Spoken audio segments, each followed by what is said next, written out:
আলোচিত serial killer রসুখা, সে 11টা হত্যা নিজে করেছে এবং প্রত্যেকটা হত্যার সাথে সে রেপ উইথ মার্ডার,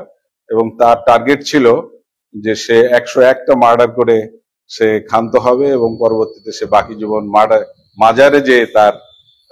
বাকি জীবন সে কাটাবে। বাট ভাগ্যের পরিহাস, সে মসজিদে ফ্যান চুরি করতে যে ধরা পড়ে এবং পরবর্তীতে এই হত্যা মামলাটার রহস্য উদ্ঘাটিত হয় একটা মোবাইল সিমকে কেন্দ্র করে। পরবর্তীতে দীর্ঘ ট্রায়াল শেষে রসুখা সহ তার অপর দুই সহযোগীর এই মামলায় মৃত্যুদণ্ড, বিজ্ঞ নিম্ন আদালতে তাদের মৃত্যুদণ্ড মৃত্যুদণ্ড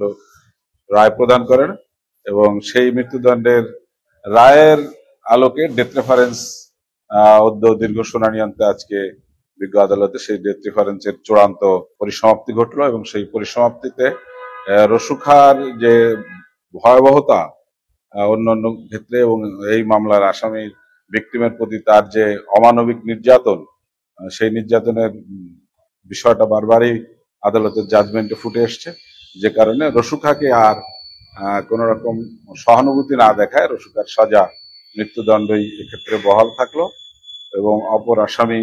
একজন পলাতক। আমাদের আজকের এই রায়ের মাধ্যমে আর একটা নতুন জিনিস উদ্বোধিত হলো, যেটা ইতিপূর্বে অ্যাপিলেট ডিভিশনে 74 ডিএলআর এর মাধ্যমে ইয়েছে, যে ক্রাইম কন্ট্রোলের ক্ষেত্রে কোনো আসামি যদি 164 নাও করে এবং সে যদি দীর্ঘদিন পলাতক থাকে,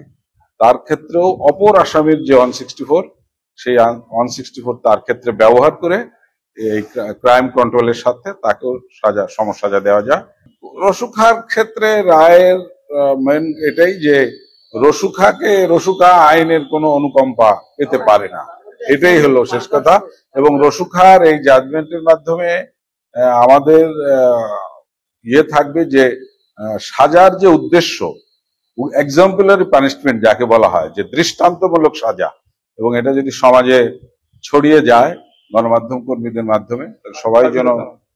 সবাই এটা জানতে পারবে যে এক্ষেত্রে ফাঁসি একমাত্র সাজা হওয়া উচিত। যারা ব্রুটালিটি, যারা হত্যার সাথে ইনোসেন্ট ব্যক্তিকে হত্যার সময় তাদের নৃশংসতা প্রমাণ করে এবং তারা এই ডেড বডির উপরেও তাদের কোনো অনুকম্পা বা ন্যূনতম মনুষ্যত্ব তারা প্রদর্শন করেননি, তারা শুধু এই মামলার ডিসিজকে হত্যা করেই ক্ষান্ত হন নাই, এই মৃত ডেড বডির উপরও তারা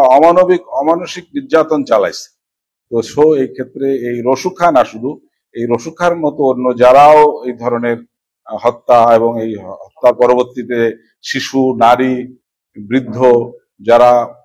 তুলনামূলক যারা দুর্বল এবং অক্ষম ব্যক্তি সমাজে, তাদের প্রতি যে নির্মমতা, সেই নির্মমতার ক্ষেত্রে আদালতের অবজারভেশন এবং আমাদের সাবমিশন এটাই ছিল যে তারা কোনো প্রকারেই আইনের কোনো ধরনের সহানুভূতি তারা পেতে পারে না।